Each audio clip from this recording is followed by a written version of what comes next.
नमस्कार, सगरमाथा टेलिभिजनको प्रस्तुति एसटिभी च्याटमा यहाँलाई स्वागत छ। म सुनिल दहाल। स्थानीय तहको निर्वाचनको विषय फेरि पेचिलो बनेको छ। प्रमुख राजनीतिक दलहरूबीच स्थानीय तहको निर्वाचनको मितिमा केही सकस देखिएको छ र विवाद देखिन थालेको छ। संसदीय निर्वाचन पहिला कि स्थानीय तहको निर्वाचन पहिला भन्ने सवाल अहिले जोडतोडका साथ उठेको छ। यतिखेर प्रमुख प्रतिपक्ष दल स्थानीय तहको निर्वाचन वैशाख भित्रै हुनुपर्छ भन्ने पक्षमा छ भने माओवादी केन्द्र र एकीकृत समाजवादी अलि धकेल्ने खेलमा छन्। कांग्रेस मौन छ। यो विषय प्रसङ्ग त्यो सँगसँगै विवेकशील साझा पार्टी र राप्रपा बीचको एकताको चर्चा, वैकल्पिक शक्तिको अहिलेको अवस्था र अन्य समसामयिक राजनीतिक विषय, संसद अवरुद्ध लगायतका विषय प्रसङ्ग अनि सरकारको काम कारबाही, यिनै विषय प्रसङ्गमा बढी केन्द्रित रहेर आज हामी छलफल गर्दैछौँ। आजको यस छलफलमा मसँग सहभागी हुनुहुन्छ विवेकशील साझा पार्टीका नेता, लेखक, अभियन्ता, राजनीतिक विश्लेषक केशव दाहाल। यहाँलाई स्वागत छ। धन्यवाद। आराम हुनुहुन्छ? एकदम। अब विषय प्रसङ्ग सुरु गरौँ। तपाईँ विवेकशील साझा पार्टीको नेता, त्यसभन्दा अगाडि अब मार्क्स खोल्दा पनि हुन्छ, त्यसभन्दा अगाडि तपाईँ नयाँ शक्ति, डाक्टर बाबुराम भट्टराईले नेतृत्व गरेको नयाँ शक्तिमा केही समय काम गर्नुभयो। नयाँ शक्तिको नयाँ चाला देख्नु भएन, छोडिदिनु भयो। त्यसपछि वैकल्पिक शक्ति, होइन, विवेकशील साझा पार्टी वैकल्पिक शक्ति, त्यहाँ पनि तपाईँ अब वैकल्पिक शक्तिको धार छिन भएको अवस्थामा पुगेको हो कि भन्ने भान पनि देखिन थालेको छ। यो पछिल्लो प्रकरण जुन आयो नि, एउटा एकदमै राजतन्त्र, संवैधानिक राजतन्त्रको पक्षधर, अनि तपाईँहरू चाहिँ केही गणतन्त्रधारी, केही राजतन्त्रधारी पक्ष बीचको यो अहिलेको एकताको चर्चा के हो? खास खुलासा गर्नुहोस् त। विवेकशील साझा पार्टी चाहिँ हामीले अलि फरक राजनीति गर्नको लागि बनाउन चाहेको एउटा साधन हो। पार्टीहरू राजनीतिका साधन हुन्। मूल कुरा हो राजनीतिक विचार, राजनीतिक एजेन्डा, राजनीतिक दिशा, अथवा अर्को भाषामा भन्दा मूल कुरा चाहिँ राज्य कस्तो बनाउने भन्ने विषय मूल पक्ष हो राजनीतिको, र त्यो विषयलाई स्थापित गर्नको लागि निर्माण गरिएका साधन हुन् पार्टीहरू। र अब त्यो हिसाबले हेर्दा तपाईँले नयाँ शक्ति पनि जोड्नु भएको कारणले गर्दा यो प्रसङ्ग उठाएँ। त्यसैले गर्दा यसो हेर्दाखेरि नयाँ शक्ति, विवेकशील साझा भनेर हामीले जे भन्दैछौँ ती चाहिँ साधनहरू।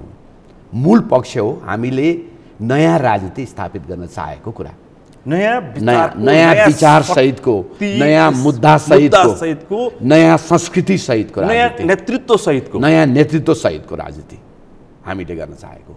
अब त्यो हिसाबले हेर्दाखेरि चाहे त्यो नयाँ शक्ति भन्नुहोस्, चाहे त्यो विवेकशील साझा पार्टी भन्नुहोस्, यी पछिल्लो समय बनेका पार्टीहरूमा कस्तो राजनीति, कस्तो विचार, कस्तो मुद्दा, अब हामी कसरी अगाडि जाने र कस्तो राज्य चाहिँ नेपाली जनताको सपना हो भन्ने विषयमा विवाद छ, विवाद थियो, र अहिले विवेकशील साझा पार्टीभित्र पनि देखिएको विवाद त्यही नै हो। तपाईँ डाक्टर बाबुराम भट्टराईसँग केही समय काम गर्नुभयो। नयाँ पार्टीमा नयाँ शक्ति, तर नेतृत्व चाहिँ पुरानै शक्तिका बिचमा तपाईँले नयाँ शक्ति खोज्ने प्रयास गर्नुभयो। त्यो तपाईँले देख्नु भएन, होइन? त्यसपछि वैकल्पिक शक्ति भनेर तपाईँ रविन्द्र मिश्रसँग आइपुग्नु भयो। त्यहाँ पनि वैकल्पिक शक्तिमा तपाईँलाई अब संशय लाग्दैछ। हामीले हाम्रो लागि एक ठान पार्टी महत्त्वपूर्ण कुरा होइन। मेरो लागि एउटा पार्टी बनाउने अभिष्ट महत्त्वपूर्ण कुरा होइन। मैले पुरानो पार्टी, पुरानो राजनीतिसँग विद्रोह गरेँ अथवा आफ्नो सम्बन्ध तोडेँ र के भने नेपालमा 62-63 पछि, होइन, समय फेरियो, युग फेरियो, सन्दर्भ फेरियो, नेपाली जनताका सपनाहरू फेरिए। त्यसैले अब नयाँ राजनीति सुरु गर्नुपर्छ। त्यो नयाँ राजनीति भनेको के? 3-4वटा पक्षबाट नयाँ हो कि होइन भनेर विचार गर्नुपर्छ। मैले प्रसङ्ग किन जोड्न खोजेको, डाक्टर बाबुराम भट्टराईको विषयमा अलिक बढी मैले जोड किन दिएको भन्दाखेरि उहाँले त्यसभन्दा अगाडि 10 वर्षको युद्ध अगाडि उहाँले संयुक्त जनमोर्चा नेपालको नेतृत्व गरिसक्नु भएको थियो। उहाँ टेस्टेड पर्सन हो। त्यसपछि उहाँले 10 वर्षको युद्ध त्यसपछि उहाँले संविधान निर्माण गरिसकेपछि त्यही संविधानमाथि असन्तुष्टि जनाएर नयाँ शक्ति जसले 10 वर्ष युद्धको सान्दर्भिकतालाई गलत पनि नभनिकन ठिक पनि नभनिकन उहाँले छोडेर हिँड्नुभयो भनेपछि एउटा टेस्टेड अलिकति भ्रमित केही मान्छेले ढोङ्गी त्यस्ता व्यक्तिबाट नेतृत्वमा बारम्बार पुगिसकेको देशको नेतृत्व गरिसकेको मान्छेले फेरि नयाँ चिज दिन्छ भनेर तपाईँले कसरी अपेक्षा गर्नुभयो?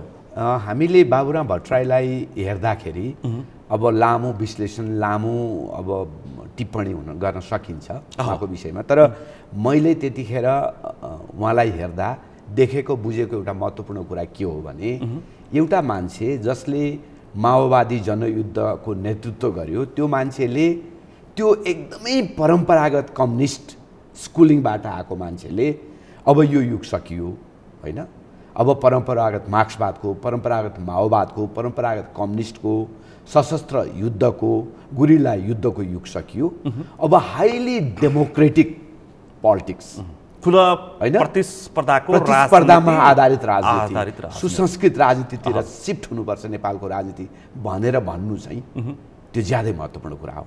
त्यसैले कहिलेकाहीँ हामीले के हो भने बाबुराम भट्टराईको माथि भनेर भन्नु महत्त्वपूर्ण कुरा हो कि दाहालजी व्यवहारमा त्यसलाई प्रस्तुत गर्ने र जनताले विश्वास गर्ने वातावरण त्यो महत्त्वपूर्ण हो। उहाँले प्रयत्न गरेको थियो भन्ने लाग्छ मलाई होइन, त्यो प्रयत्नको एकजना साक्षी म पनि हो। तपाईँ त्यस बेलाको मूल व्यक्ति पनि हुनुहुन्थ्यो। म मूल व्यक्ति पनि हो, मूल व्यक्ति मध्येको एउटा संस्थापक मध्येको एउटा नेता मान्छे पनि हो। उहाँले प्रयत्न गर्नुभएको भयो, हामीले पनि प्रयत्न गरे हो, तर त्यो प्रयत्नमा केही कमी रह्यो। त्यो कमी चाहिँ तपाईँको कहिलेकाहीँ क्षमताको सीमाहरू पनि हुन्छन् होइन। त्यो म उहाँको नियतमाथि नै समस्या थियो भनेर भन्दिनँ। नयाँ शक्ति पार्टी उहाँले असल मनले नै सुरुवात गर्नुभएको कुरा थियो, तर हाम्रा आफ्नै क्षमताका समस्याहरू, क्षमताका सीमाहरू थिए र त्यो सीमाहरूको कारणले गर्दाखेरि हामीले भने जस्तो वैकल्पिक पार्टी बनाउन सकेनौँ नयाँ शक्ति। अब अर्को वैकल्पिक त्यसमा बाबुराम भट्टराईको मात्रै दोष मान्दिनँ म।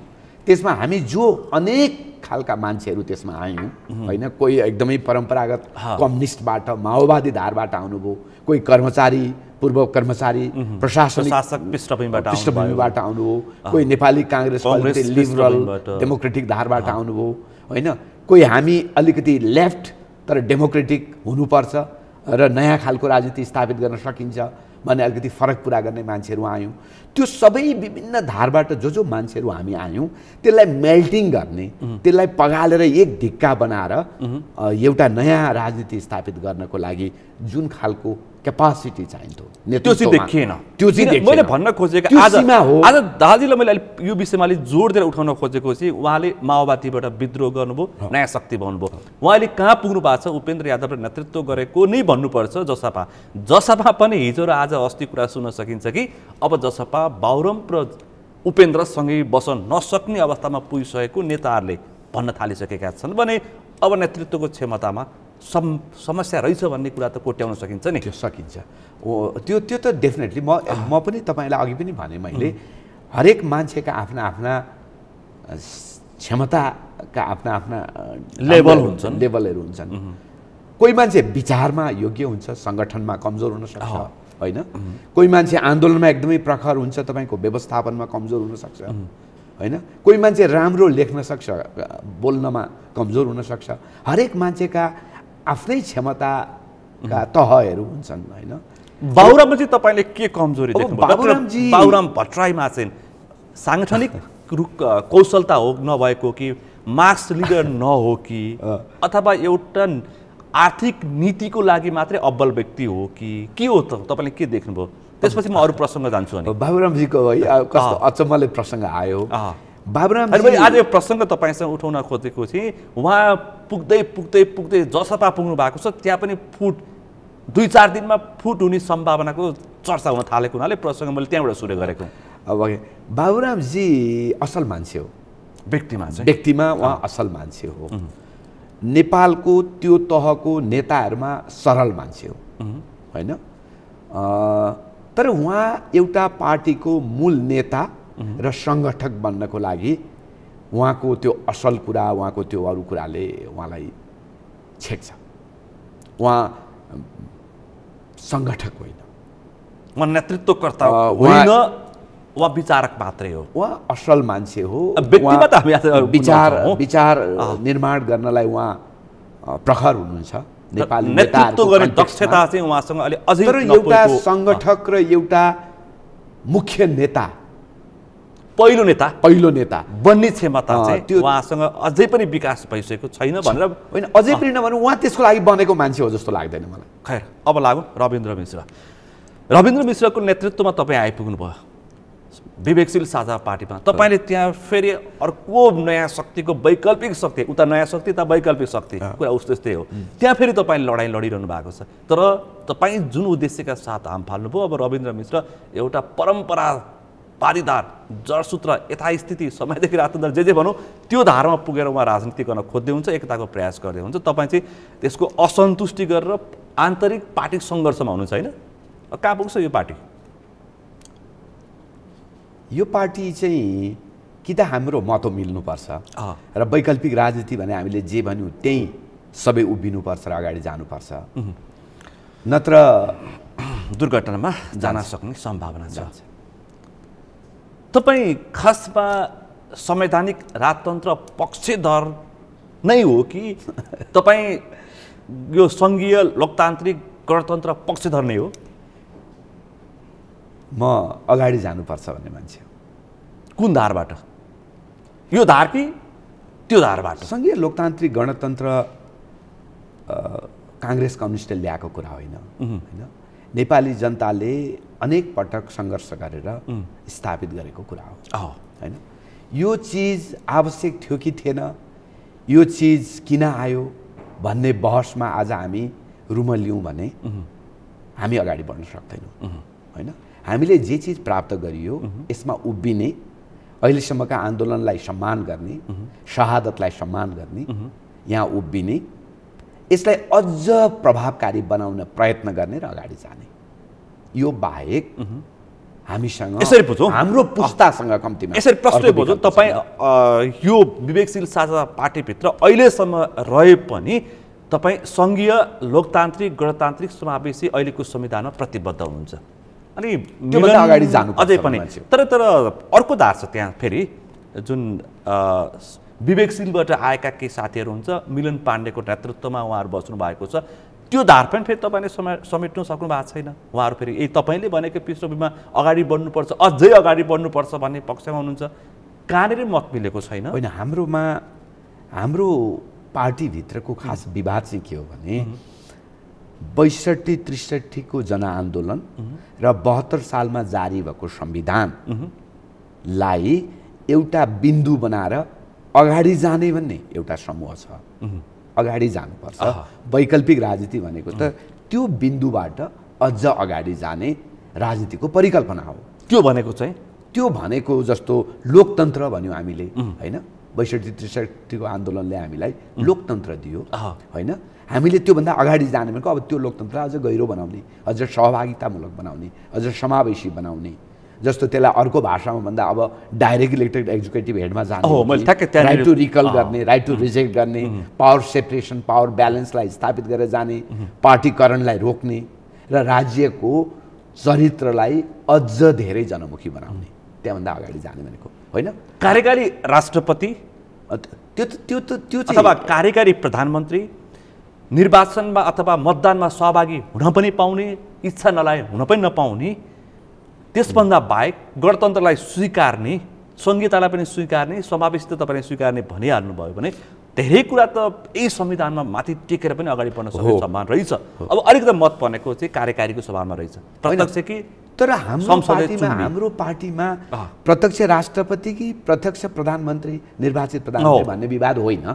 हाम्रो पार्टीमा यदि यो धारमा जाने हो भने डाइरेक्ट इलेक्टेड एक्जिक्युटिभ हेडमा जानुपर्छ भन्ने कुरा भयो, होइन। डाइरेक्ट इलेक्टेड एक्जिक्युटिभ हेडमा जानुपर्छ यो धारमा। प्रत्यक्ष निर्वाचित राष्ट्रपति, एक्जिक्युटिभ हेड, कार्यकारी जो भए पनि राष्ट्रपति पनि हुन सक्छ, प्रधानमन्त्री पनि हुन सक्छ, होइन। हामी त्यसमा बहस गरौँ, छलफल गरौँ, राष्ट्रपति एक्जिक्युटिभ हुँदा उपयुक्त हुन्छ कि प्रधानमन्त्री हुँदा, त्यो चाहिँ अझै धेरै छलफल गरौँ। तर कुरा के भने डाइरेक्ट इलेक्टेड एक्जिक्युटिभ हेड चाहिँ हुनुपर्छ। अब चाहिँ यो विषय धेरै पर पुगिसक्यो। अब त राजतन्त्र स्वीकार्ने कि नस्वीकार्ने भन्नेमा बहस सुरु भइसक्यो। मैले तर भन्न खोजेको अघि के तर त्यो बिन्दुबाट हैन अगाडि जानुपर्छ भनेर हामीले भन्यौँ हाम्रो पार्टी यो समूहले। अर्को धारले के भन्यो भने होइन त्यो बिन्दुमा आइपुग्दा नै केही समस्याहरू छन् हैन त्यो बिन्दुबाट अगाडि जाने भनेर तपाईँहरू भन्दै हुनुहुन्छ। तर त्यो बिन्दुमै हामी जहाँ उभियौँ ६२-६३ को आन्दोलन र ७२ को संविधान त्यही नै समस्याहरू छन्। त्यसले गर्दा पछाडि फर्किनुपर्छ, त्यसलाई करेक्सन गर्नुपर्छ भन्ने साथीहरूको भनाइ हो। अब विवाद यही नै हो हैन, विवाद यही नै हो। अहिलेको संविधानमा त्रुटि छ, पछाडि फर्किनुपर्छ भनेर अहिलेको संविधानमा जे उपलब्धि हो त्यसलाई जोगाएर अगाडि जानुपर्छ, अझै उपलब्धि प्राप्तिको लागि लड्नुपर्छ भन्ने दुई धार पर्नेपछि अब तपाईँहरू त्यहाँ टिक्ने अवस्था छैन। होइन टिक्ने त हामी टिक्छौँ कि उहाँहरू टिक्छौँ कि भन्ने कुरा हो क्या। पार्टी त रविन्द्र मिश्रले कब्जा गरिसक्नु भयो, त्यस्तो कब्जा धमाधम व्यक्तिहरूलाई नेतालाई उहाँले बाहिर पठाइसक्नु भएको छ। होइन त्यसलाई कब्जा नभनौँ, हाम्रो पार्टीभित्र अहिले पनि हामीले भनेको कुरा के हो भने पार्टीको महाधिवेशन गरौँ, महाधिवेशनमा हामी हाम्रा विचारहरूलाई प्रस्तावित गरौँ, महाधिवेशनमा साथीहरूले खुला छलफल गरेर जुन विचार उपयुक्त छ त्यसलाई पारित गर्नुहुन्छ। दुर्भाग्यवश यो पार्टी ६२-६३ को आन्दोलनका उपलब्धिलाई भत्काउने दिशामा जान्छ भने त्यसपछि पार्टी विभाजन भयो। तपाईँहरू पनि विवेकशील साझा पार्टीबाट भत्किनुहुन्छ? होइन, विवेकशील साझा पार्टी वैकल्पिक पार्टी त हामीले बनाएको पार्टी हो, यसमा भत्किहाल्नुपर्छ भन्ने के छ र? जो साथीहरू अलग धारमा जानुहुन्छ उहाँहरूले पार्टी छोड्नुहुन्छ, नयाँ पार्टीतिर जानुहुन्छ। तपाईँ मैले अलिक त प्रश्न यतातिर मोडी, अहिले रविन्द्र मिश्र रूपमा उनी राजतन्त्रवादी नै थिए भन्ने कुरा त धेरैले भन्दै आएका थिए। सारमा उनी गणतन्त्रवादी जस्तो देखिएका थिए, उनको रूप त राजतन्त्रकै पृष्ठभूमि थियो। अनि लास्टमा सबैले भने अब रविन्द्र मिश्रले अन्तिम समयमा आएर म्याउ गरे, बिरालो करायो भने। यो कुरा तपाईँलाई पनि थाहा थियो नि त?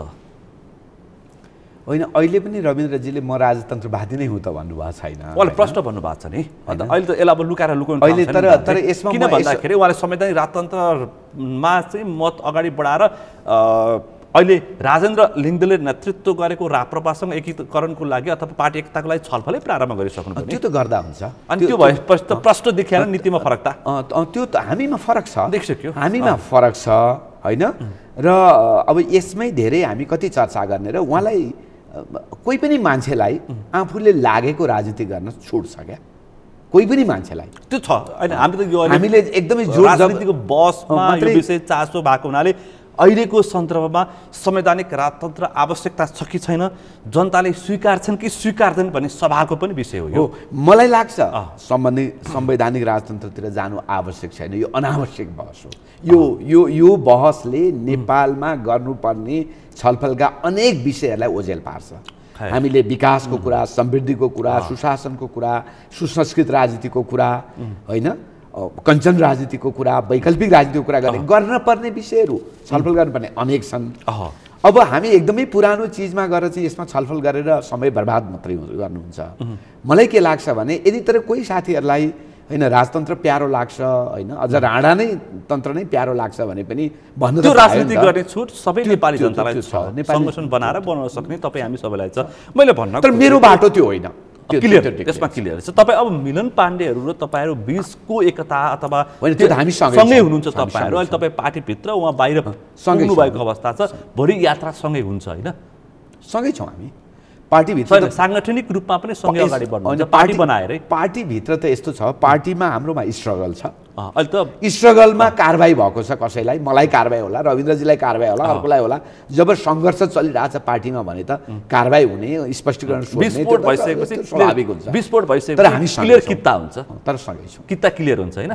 अब अर्को प्रसङ्ग, अब चाहिँ मैले अर्को सान्दर्भिक सवाल के उठाएँ भन्दाखेरि यो अहिले मुलुक कङ्ग्रेस, कम्युनिस्ट, माओवादी, मधेसतिर मधेस केन्द्रित दल भन्दा यो धारबाट आम नागरिकमा चेतना विकास भएको तपाईँ पाउनुहुन्छ? मैले नयाँ शक्ति र वैकल्पिक शक्तिको कुरा किन उठाउँदाखेरि तपाईँसँग छलफल गर्दाखेरि मान्छे व्यक्ति जनमत चाहिँ मानसिक रूपमा तयार भएको तपाईँ पाउनुहुन्छ कि पाउन्न भन्ने मेरो सवाल हो। नेपाली जनताले विकल्प चाहेका छन्। समस्या विकल्प हामी हो भन्ने कुरा त्यो नयाँ शक्तिको कुरा गरौँ अथवा विवेकशील साझा पार्टीको कुरा गरौँ, हामीले विकल्प हामी हो भनेर जनतालाई, मतदातालाई, नागरिकलाई विश्वास दिन सकेका छैनौँ। विकल्प चाहेका छन्, काङ्ग्रेस र कम्युनिस्टबाट उहाँहरू सन्तुष्ट हुनुहुन्न, होइन? पुरानो पार्टी, पुरानो राजनीति, पुरानो ढाँचा फेर्नुपर्छ भन्ने कुरामा नेपाली जनताको गहिरो अब त्यो त्यो त्यो देखिन्छ।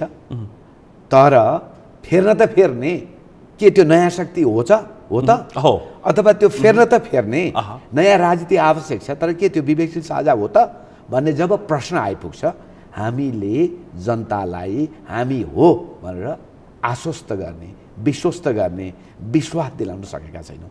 यसलाई तहगत हिसाबले हेर्दाखेरि पनि नेपाली जनताले हामीलाई हेर्न चाहिँ थाल्नुभएको छ, तर विश्वास गरिसक्नु भएको छ। जन्मिँदै तपाईँहरू टुक्रा टुक्रा, जन्मिँदै तपाईँ वाद विवाद, जन्मिँदै झगडा, तछाड मछाड, नयाँ शक्तिमा पनि त्यस्तै भयो, वैकल्पिक शक्ति भनेको यो विवेकशील साझा पार्टी पनि त्यस्तै भयो। अब तपाईँहरूलाई कसरी विश्वास गर्ने? त्यो त डेफिनेटली कुरो यहाँनिर छ नि। त्यसैले म अहिले म विश्वास गर्नुहोस् भन्दिनँ, परीक्षण अझै हेर्नुहोस्।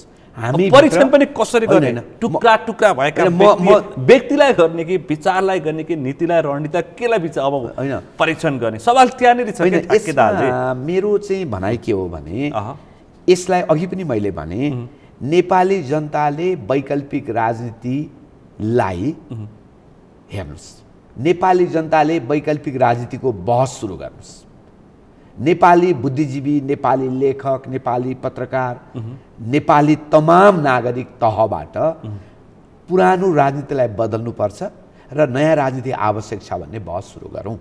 र त्यो बहसका पात्रहरू हुन् नयाँ शक्ति अथवा विवेकशील साझा पार्टी।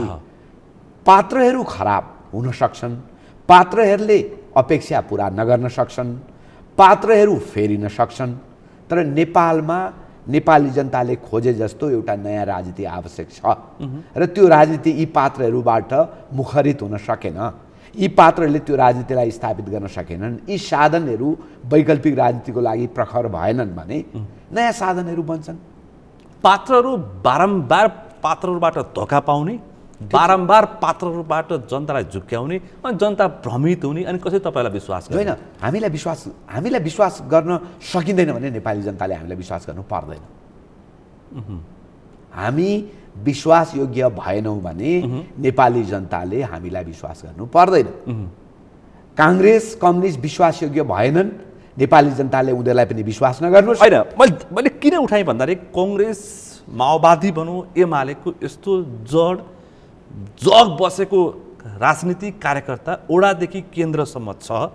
तपाईँहरूको बजार अथवा अझ काठमाडौँमा अलिक बढी केन्द्रित छ, त्यसमा पनि तपाईँहरू यति तछाड पछाड, टुक्रा, तर्क वितर्क, विवाद छ। अनि कहिलेसम्म जनताले नयाँ शक्ति भनेर कसलाई पत्याउने, कहाँबाट खोज्ने कुरो यहाँनिर हो कि खासै कुरो चाहिँ यहाँ हो। तपाईँले भनेको ठ्याक्कै राम्रो कुरा। र मेरो यसमा जवाफ के हो भने, यदि हामी नेपाली जनताले खोजे जस्तो वैकल्पिक राजनीति स्थापित गर्न, वैकल्पिक पार्टी स्थापित गर्न सक्षम भएनौँ भने हामीलाई नेपाली जनताले पत्याउनु हुँदैन, हामीलाई नेपाली जनताले भोट हाल्नु हुँदैन, हामी नेपाली जनतालाई ढाँट्न चाहँदैनौँ।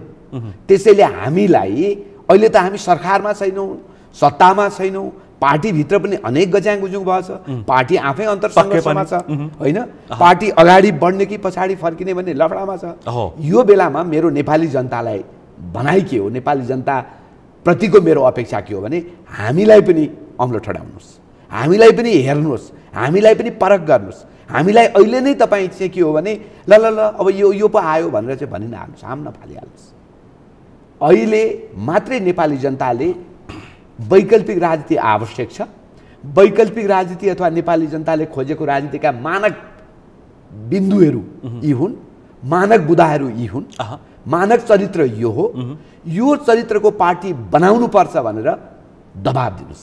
लेखकहरूले भन्नुहोस्, पत्रकारहरूले भन्नुहोस्, आलोचकहरूले भन्नुहोस्, पक्षबाट आवाज उठोस्। मैले भन्न त्यो हामी होइन भने हामीलाई विश्वास गर्नु पर्दैन। जनताले कोही न कोही त आउँछ, जनताले विश्वास गर्ने, जनताले आत्मसात गर्ने, कङ्ग्रेसलाई चित्त नबुझ्दा एमालेलाई चित्त नबुझ्दा माओवादीलाई भोट दिन बाध्य भएका ती मतदाताहरूले साँच्चै नयाँ शक्ति भन्न कहिले पाउलान्?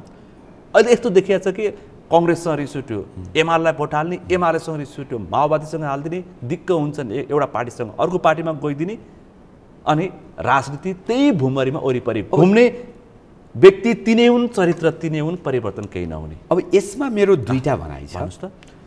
एउटा चाहिँ नेपालको राजनीति कुनै न कुनै एउटा यस्तो बिन्दुमा यो नयाँ ध्रुवीकरणतिर जान्छ कि नेपाली जनताले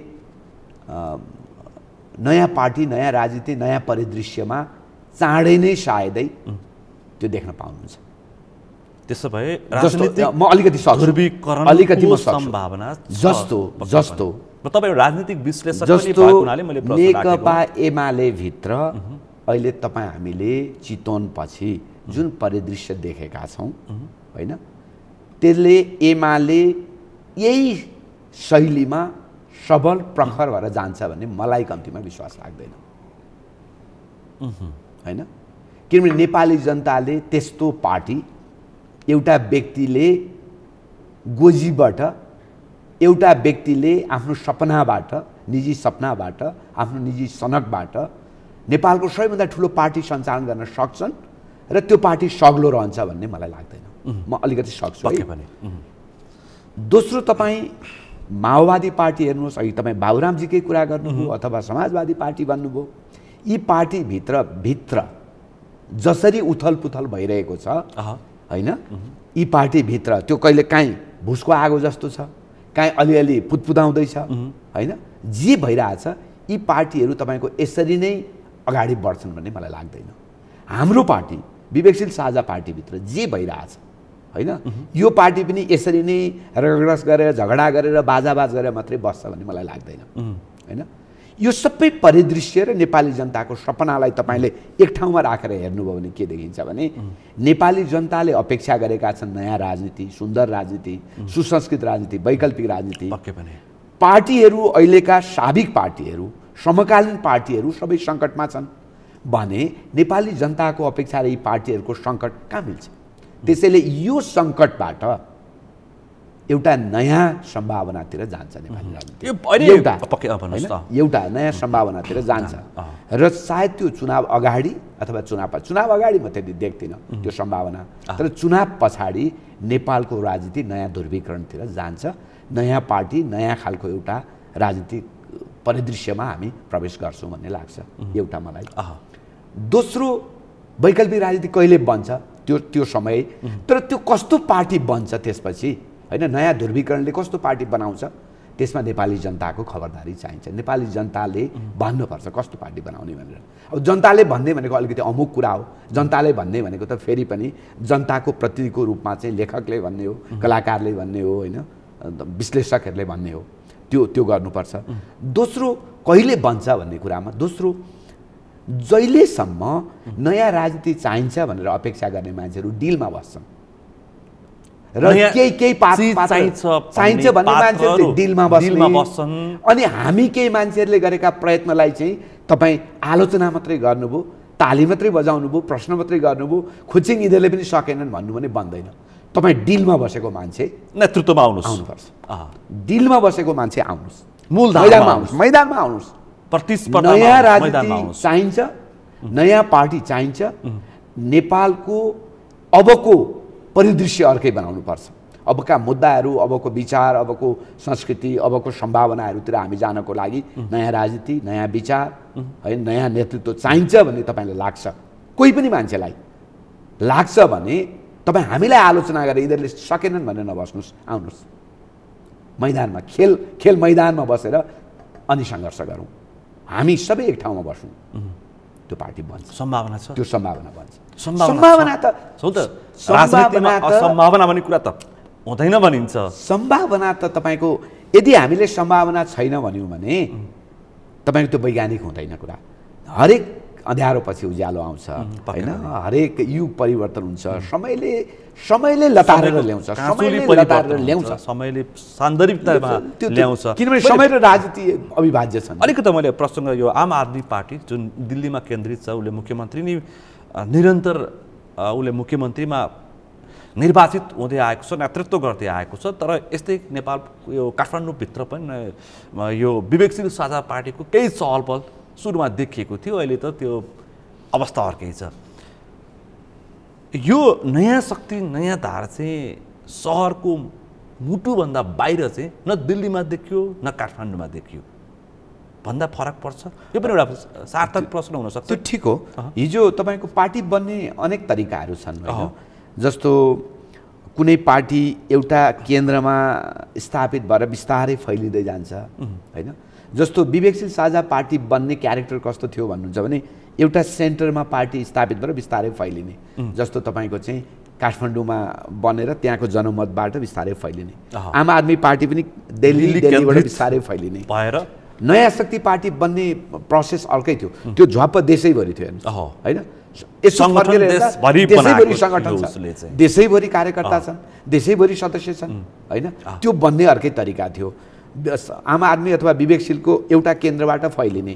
अब माओवादी जनयुद्धको कुरा गर्ने गाउँबाट सहरतिर सहर केन्द्रित सहर घेर्ने उहाँहरूको रणनीति थियो। त्यसैले पार्टीहरू बन्ने आफ्ना आफ्ना तरिका हुन्छन्। तर आजको युगमा हामीले एउटा नयाँ पार्टीको परिकल्पना गऱ्यौँ भने, आजको युग मैले किन भनेको भने त्यो पार्टीलाई प्रचार गर्नको लागि अलिकति मिडिया अथवा सामाजिक सञ्जालहरू अथवा अलिकति सहर केन्द्रित बौद्धिक समुदाय त्यसको साथ सहयोग आवश्यक हुन्छ। र त्यो सहर केन्द्रित भएको कारणले गर्दाखेरि सहरबाट गाउँतिर जाने एउटा केन्द्रबाट बिस्तारै फैलिँदै जाने प्रोसेस चाहिँ अलिकति त्यो व्यवहारिक हुनसक्छ आजको सन्दर्भमा जस्तो लाग्छ।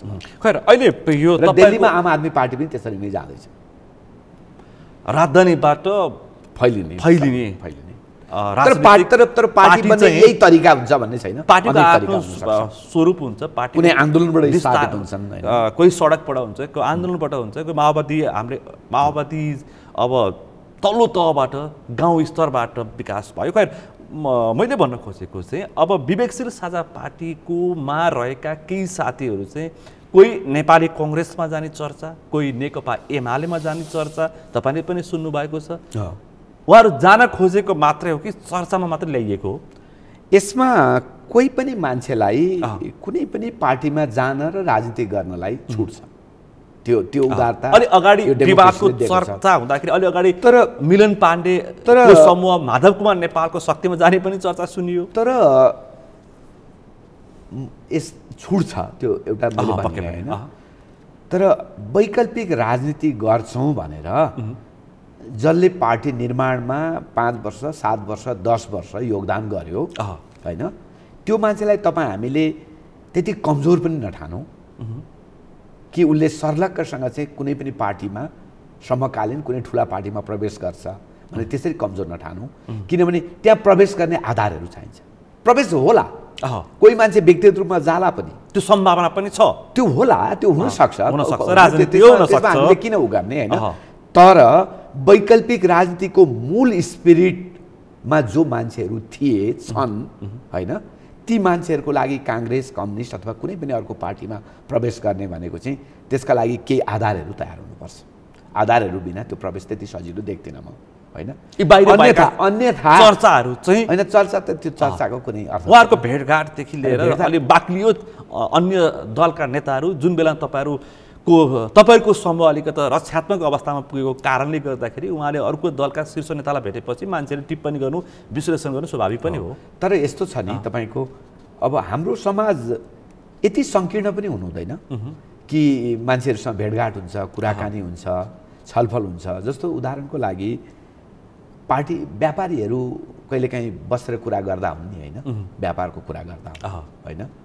हाम्रोमा समस्या के भयो भने एउटा पार्टीको नेता अर्को पार्टीकोमा जाँदैन, बस्दै यस्तो भयो। जुन टाइममा उहाँहरू जुन समयमा उहाँहरू जानुभयो त्यो समयमा तपाईँहरूको पार्टीभित्र विग्रह थियो होइन। मैले आशंका गर्नु स्वाभाविक पनि आम परिदृश्यको कुरा गरेको के भने राजनीति गर्ने मान्छेहरू त एउटा पार्टी र अर्को पार्टीका मान्छेहरू बस्न पर्यो, चिया खानु पर्यो, कफी खानु, शत्रु होइनौँ क्या हामी। एउटा पार्टी र अर्को पार्टीमा पहिले चाहिँ अब यो कम्युनिस्टहरूले आफ्ना राजनीतिक प्रतिवेदनमा फलानु पार्टी चाहिँ मित्र शक्ति, फलानु पार्टी चाहिँ प्रतिस्पर्धी शत्रु भनेर भने। हामी प्रतिस्पर्धी हौँ तर मित्रवत प्रतिस्पर्धा छ क्या हामीसँग है।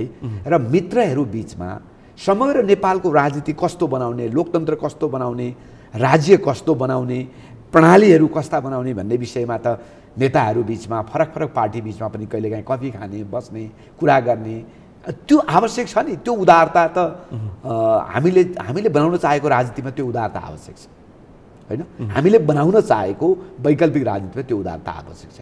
तर तपाईँ बस्नुभयो भने अनि मान्छेले के भन्छ, ए फलानु मान्छे फलानु पार्टीसँग बसेर कफी खायो त्यसैले त्यता जाने भयो, त्यो सोच्नु नै हुँदैन। त्यो त गलत सोचाइ हो।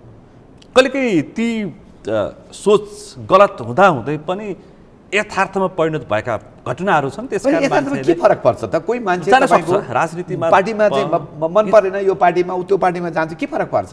यसलाई हामी उदारतापूर्वक बुझ्नुपर्छ। अहिलेको अलिकति मैले अर्को प्रसङ्ग उठाएँ, अहिलेको यो मुलुकको यो अभिगत हुनुमा नेता दोषी हो कि जनता दोषी हुन्? प्रश्न यहाँ पनि छ क्या। कोही जनतालाई गाली गर्छन्, जनता नेतालाई गाली गर्छन्। नेताहरूले भन्छन् कि जनता सुध्रिनु पर्यो, जनता भन्छन् नेता सुध्रिनु पर्यो। सुध्रिनु चाहिँ को पर्यो होइन?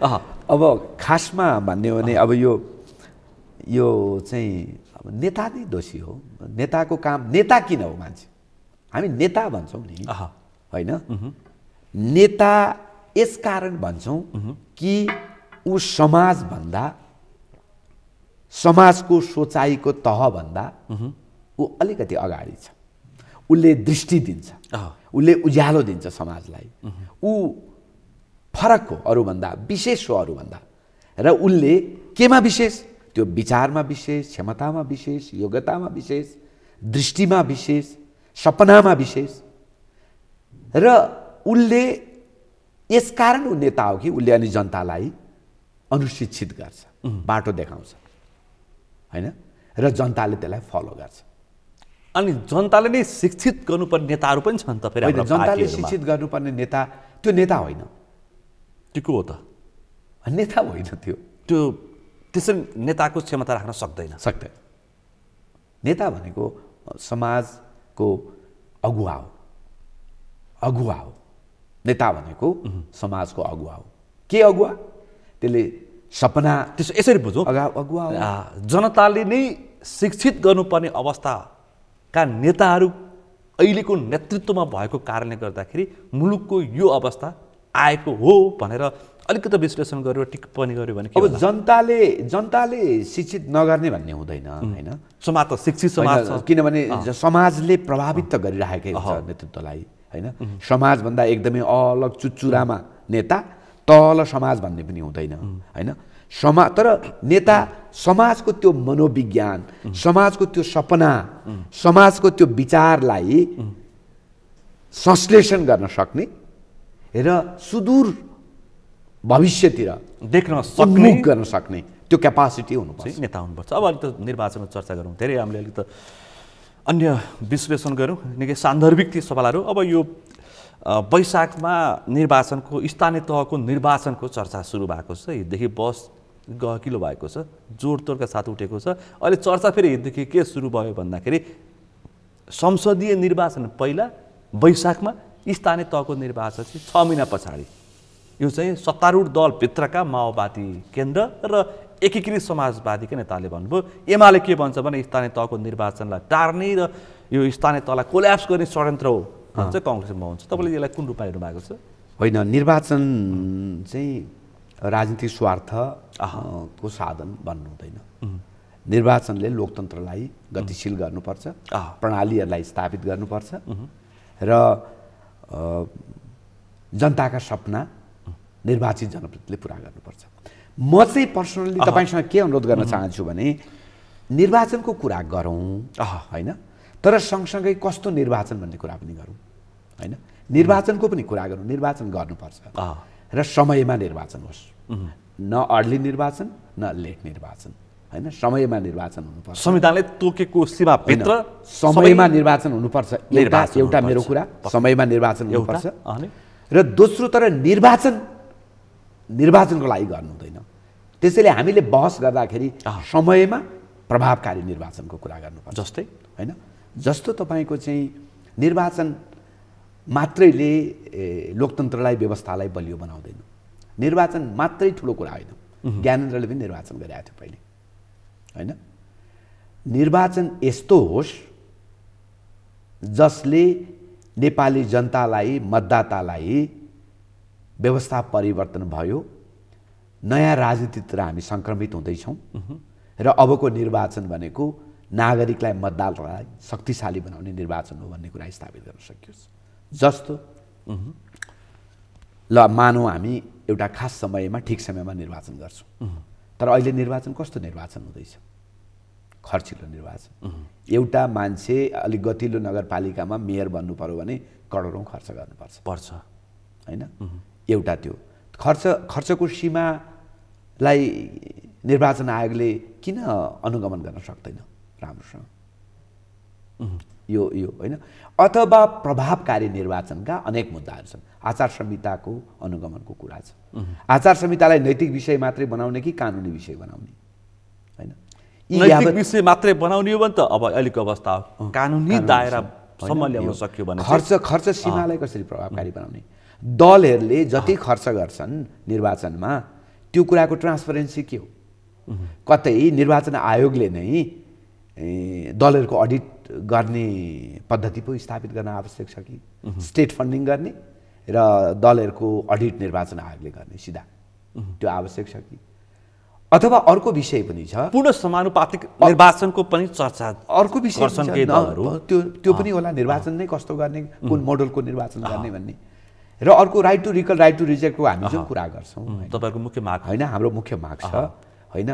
जस्तो बाचा जनतासँग अनेक बाचा गर्ने, घोषणापत्र लेख्ने, जनताको बिचमा चाहिँ अनेक सपनाहरूको बिस्कुन छाड्ने, चुनाव जितेपछि जनताका बाचाहरू लत्याउने, त्यो के त्यो लोकतन्त्रको लागि, सुसंस्कृत राजनीतिको लागि उपयुक्त कुरा हो? त्यसको अनुगमन गर्नुपर्छ कि होइन? योभन्दा अगाडि के भनियो, के काम भयो र अब के भन्ने, र त्यो भनिएको बाचाको अनुगमन कसले गर्ने? जनताले। तपाईँ एउटा कुरा विचार जनताले ठिक छ, एउटा कुरा विचार गर्नुहोस्। तपाईँलाई करारमा चाहिँ कतै नियुक्ति गरिन्छ किन भन्दा तपाईँले केही बाचा गर्नुहुन्छ क्या? म यो परिणाम दिन्छु, त्यो बापत तिमीले मलाई तलब देऊ, म यो काम गर्छु। यो पनि भने त्यही हो नि त। म यो काम गर्छु भनेर एउटा नेताले जनतालाई भन्छ, नेताले भन्छन् ल तिमी यो काम गर्छौ भने म तिमीलाई भोट दिन्छु होइन? उसको बाचाको आधारमा जनताले भोट हाले, त्यो काम गरेनन् भने के हुन्छ? त्यो अपराध होइन? त्यसैले राइट टु रिकल जनताले अघि कसले हेर्ने भन्दा तपाईँले भन्नु नि जनताले हेर्ने, र त्यसको लागि विधि के बनाउने? राइट टु रिकलको विधि बनाउनु। तिमीले बाचा गर्यौ, हामीले भोट हाल्यौँ, तिमीलाई 2 वर्ष हामीले हेऱ्यौँ बाचा पुरा गर्ने तिम्रो लक्षण देखिएन, त्यसैले हामी तिमीलाई राइट टु रिकल गर्छौँ। त्यो त मैले बुझेँ होइन? अर्को कुरा नो भोटको कुरा छ होइन? यो चिजहरूलाई हामीले निर्वाचनको अहिलेको बहस सँगसँगै कहिले निर्वाचन गर्ने भन्ने बहस सँगसँगै अविभाज्य गरेर कस्तो निर्वाचन गर्ने भन्ने बहसलाई पनि सँगै लानुपर्छ। तपाईँले एउटा सवाल उठाउनु भएको छ, बिचमा नै तैँले ठिक काम गर्न सकिनस् त फर्की भन्ने अवस्था आयो भने त नेपाल जस्तो ठाउँमा 6 महिनामा निर्वाचन गर्नुपर्छ। 6 महिना त फर्की भनेको चाहिँ यस्तो छ नि त फर्की भनेर चाहिँ एकजना मान्छेले सिठी बजाएर चोकमा उभिएर ल त फर्की भन्दा फर्किने भन्ने हुँदैन नि त। फेरि अर्को व्यक्ति चुन्दाखेरि त विधि त प्रयोग गर्नु पर्यो नि त होइन? त्यही त, त्यसैले त्यो फर्की भन्ने पनि विधि हुन्छ नि त। फर्की भन्ने पनि फर्की भन्नको लागि उसलाई अभियोग कसरी लगाउने, अभियोग कसले लगाउने, त्यसपछि त्यो अभियोग कसले हेर्ने, भोलि यसको सुनवाई कसले गर्ने, सही व्यवस्थापन हुन सकेन भने त्यो त गन्जागोलको परिस्थिति अहिले के छ योभन्दा नि बढी गन्जागोल आउन सक्छ होइन? त्यस्तो हुँदैन। तपाईँ हामीले अहिले यसो फर्की भनेर हेर्दा मात्रै यस्तो छ नि, सगरमाथा चढ्ने बाफ्रे कसरी चढ्ने, हिउँ होला, आँधी होला, उकालो होला, अप्ठ्यारो होला भन्यो भने पो तपाईँको चाहिँ कहिले चढ्न सकिँदैन भन्ने हुन्छ त। तर सगरमाथा चढ्ने पनि त आफ्नै तरिका छ नि त होइन? त्यसैले गर्दा राइट टु रिकल बाफ्रे राइट टु रिकल गरौँ भने त पुरै अस्थिरता हुन्छ भनेर हामीले यो बहसमा चाहिँ त्यसरी प्रवेश गऱ्यौँ भने त्यसले तपाईँको चाहिँ हामीलाई ठिक ठाउँमा पुर्याउँदैन। राइट टु रिकल एकदमै सुन्दर कुरा हो। यदि जनतालाई तपाईँ मतदातालाई मालिक हो भन्नुहुन्छ, भगवान हो भन्नुहुन्छ भने, अथवा मुख्य मान्छे सार्वभौम सत्ता सम्पन्न जनता भन्ने कुरा स्थापित गर्न चाहनुहुन्छ भने जनतालाई त्यो अधिकार दिनुहोस् कि उसले आफूले मत हालेको मान्छेलाई तिमीले काम गरेनौ, तिमीले बाचा पुरा गरेनौ, त्यसरी तिमी अब फिर्ता बोलाउँछौ हामी भन्ने अधिकार दिनुपर्छ। यो सिद्धान्तको कुरा हो। अब तर त्यो अधिकारको कार्यान्वयन कसरी गरिन्छ भने विधिको कुरा, त्यसपछि त्यो विधि स्थापित गर्ने, जसले गर्दा तपाईँले भने जस्तो गन्जागोल नहोस्। तर मूल पक्ष अहिले हामीले छलफल गर्न खोजेको के हो भने निर्वाचनको कुरा गर्दा निर्वाचन समयमा आउनुपर्छ, होइन? तपाईँ कस्तो हाम्रो कानुन बनाउने मान्छेहरू कस्ता मान्छे हुन् कि संविधानमा लेखिएको कुरा नहेरिकन संविधानसँग बाजिने गरी कानुन बनाउन मिल्छ? अहिले त कुरा ठ्याक्कै त्यही नै उठाएको छ नि, संविधान र ऐनमा फरकता। यस्तो लम्फु पाराले चाहिँ कानुन बन्छ? संविधान र अहिले तपाईँको कन्ट्राडिक्सन हेर्नुहोस् त, संविधानमा एक थोक लेखेको छ, कानुनमा अर्को थोक लेखेको छ। अनि तपाईँको दलहरूले खेल्न पाए संविधानमा जाने। हिजो अस्ति फुटेका दललाई निर्वाचनमा अलि समस्या देखेको छ, 6 महिना धकेल्न सकिन्छ भनेर हिजो मात्रै तर यसमा बोलेका छन्। तर यसमा मेरो भनाइ के हो भने संविधान र कानुनको कुरा चाहिँ निरूपण गर्ने सिद्धान्त छ नि त। त्यो सिद्धान्त के हो भने निर्वाचित जनप्रतिनिधि मूलक संस्थाहरूको अविच्छिन्नतालाई ख्याल गर्नुपर्छ। संविधानले 5 वर्ष कार्यकाल भनेको छ। 5 वर्ष कार्यकाल पछि ती संस्थाहरू रिक्त हुनु हुँदैन र त्यसको अविच्छिन्नतालाई ख्याल गरेर निर्वाचनको मिति तय गर्ने कानुन र संविधानका जटिलताहरूलाई। अनि मैले अर्को सवाल, अहिले संसदीय निर्वाचन पहिला कि स्थानीय तहको निर्वाचन पहिला भन्नेसम्मको पहिले जुन क्रोनोलोजीमा निर्वाचन हामीले विगतमा जस्तो प्रक्रियामा जुन निर्वाचन गरेका थियौँ अहिले पनि त्यहीमा जाँदाखेरि बेस हुन्छ। मलाई लाग्छ के हो भने अन्यथा तपाईँको आज एउटालाई लाग्यो होइन संसदको गर्यो भने मलाई फाइदा हुन्छ, संसदको गरिदिने। भोलि अर्कोलाई लाग्छ होइन प्रदेशबाट चाहिँ सुरु गरौँ क्या र, अनि प्रदेशबाट सुरु गरिदिने। पर्सि अर्कोलाई लाग्छ होइन स्थानीयबाट कब्जा गर्दै गर्दै आउँ न त, अनि स्थानीयबाट सुरु गर्ने। फेरि त्यो होइन, हामीले त प्रणाली स्थापित गर्ने कुरा हो नि त, होइन? हामीले त प्रणालीहरूलाई कसरी स्थापित गर्दै जाने, लोकतन्त्रलाई कसरी गतिशील गर्दै जाने, जनमुखी संस्थाहरूलाई कसरी एउटा विधिमा अविच्छिन्न सञ्चालन गर्ने भन्ने कुरालाई विचार गर्नु पर्छ। त्यसैले हिजो जसरी हामीले निर्वाचनमा प्रवेश गर्यौँ, स्थानीय गर्यौँ, अहिले पनि त्यसरी नै जानुपर्छ। बेस हुन्छ, राम्रो, त्यसरी नै जानुपर्छ। समयमा निर्वाचन गर्नुपर्छ। समयमा निर्वाचन गर्नको लागि एउटै सिद्धान्तले सहयोग गर्छ, त्यो अविच्छिन्न हुनुपर्छ। खाली गर्ने, अर्ली गर्ने, लेट गर्ने भन्ने कुरै हुनु हुँदैन। समयमा निर्वाचन हुनुपर्छ, त्यही विधिबाट जानुपर्छ र निर्वाचनको मात्रै कुरा गर्नु हुँदैन। यसपाल हामीले प्रभावकारी निर्वाचन गर्नुपर्छ र प्रभावकारी निर्वाचन गर्दा अघि भनेको बुदामा अर्को एउटा बुदा थप गर्न चाहन्छु म। 74 सालमा नै सर्वोच्च अदालतले चाहिँ निर्णय गरेको छ मतदाता यो तपाईँको चाहिँ विदेशमा काम गर्ने नेपालीलाई पनि मतदानमा सहभागिता जनाउन दिनुपर्छ भनेर, होइन? त्यो पनि गर्नु पर्यो। अहिले नेपालको यत्रो अर्थतन्त्र धान्नको लागि रिमिटेन्स पठाउने होइन हाम्रा पौरखी मान्छेहरू, होइन हाम्रा युवाहरू 50 लाखभन्दा धेरै बाहिर छन् भनेर भनिन्छ। तिनीहरूको मतलाई व्यवस्था गर्नु भएन। अब अर्को, हामीसँग समय अलि सीमित छ, अर्को प्रसङ्ग अहिले स्थानीय तहको निर्वाचनको जुन चर्चा सँगसँगै यसभन्दा अगाडि कार्यपालिका, न्यायपालिका, व्यवस्थापिका तिनटै अस्तव्यस्त छ। न्यायपालिकामा त्यस्तै छ, संसद अवरुद्ध छ, सरकार केपी शर्मा ओलीको बहिर्गमन, शेरबहादेवाको आगमन, त्यसको भिन्नता प्रियता देखिएको छैन। यो मुलुक कहाँ जाँदैछ? होइन, मुलुक चाहिँ मलाई चाहिँ के लाग्छ भने अब मुलुक कहाँ जाँदैछ, एकदमै अप्ठ्यारोमा जाँदैछ, होइन? तर यसको तपाईँले जुन एकदम म बुझिहाल्छु, सार्थकता एकदमै यो तपाईँले महत्त्वपूर्ण प्रश्न नै हो, होइन? संसद निरन्तर अवरुद्ध छ, पार्टीहरू गन्जागोल छन्, लोकतन्त्रमा पार्टीहरू अझ निर्मम, निरङ्कुश र व्यक्ति केन्द्रित हुँदै जाँदैछन्, होइन? अहिले तपाईँको लोकतन्त्रभन्दा पार्टीतन्त्र चाहिँ प्रखर छ र पार्टीभित्र गुटतन्त्र चाहिँ हाबी छ, होइन? ब्याङ्कमा पैसा छैन, बैंकिङ तरलताले देश श्रीलङ्का जस्तो आर्थिक धरातलमा पुग्न सक्ने, सर्वोच्च अदालतमा लफडा छ, सक्ने अवस्था छ, सर्वोच्च अदालतमा लफडा छ, होइन? विकास निर्माणको काम कसरी अगाडि बढ्दैछ भने हामीले हेऱ्यौँ भनेदेखि 12% 13% भन्दा बढी विकास खर्च सकिएको छैन होइन। यसको एउटै निष्कर्ष मुलुक कता जाँदैछ, हामी अप्ठ्यारो ठाउँमा छौँ होइन। तर मलाई के लाग्छ भने अब यो अन्तिम हुनुपर्छ।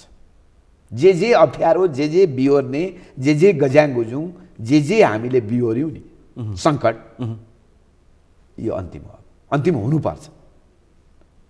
सम्भावना छ र त्यो अन्यथा के त घोषणा गरौँ हामी असफल छौँ भनेर, देश असफल छ भनेर घोषणा गरौँ। अहिले तपाईँले उठाउँदै हुन्थ्यो नत्र सुध्रिनु पर्यो नि त, देख्नु पर्यो। आर्थिक तरलता, यो ब्याङ्किङ समस्या अथवा देशको अर्थतन्त्र, विकासको बजेटै खर्च नहुने। अहिले हामीले कुरा गऱ्यौँ संसद अवरुद्ध छ, न्यायालय, बार र सर्वोच्चको लडाइँ छ, 5 दलीय गठबन्धन कतातिर छन् अथवा सरकार कहाँ छ जनतालाई पत्तै छैन। अब यो आर्थिक सङ्कटको कुरा गर्दाखेरि हामी सार्क राष्ट्र श्रीलङ्कामा को हामी अहिले प्रक्षेपण उदाहरण दिँदैछौँ। देश नै आर्थिक सङ्कटमा पर्न सक्ने भनेपछि यो जुन किसिमका यी परिदृश्य छन् यो अन्तिम हुनुपर्छ। र अब योभन्दा पछाडि कति जाने त, योभन्दा अप्ठ्यारोमा कति जाने होइन।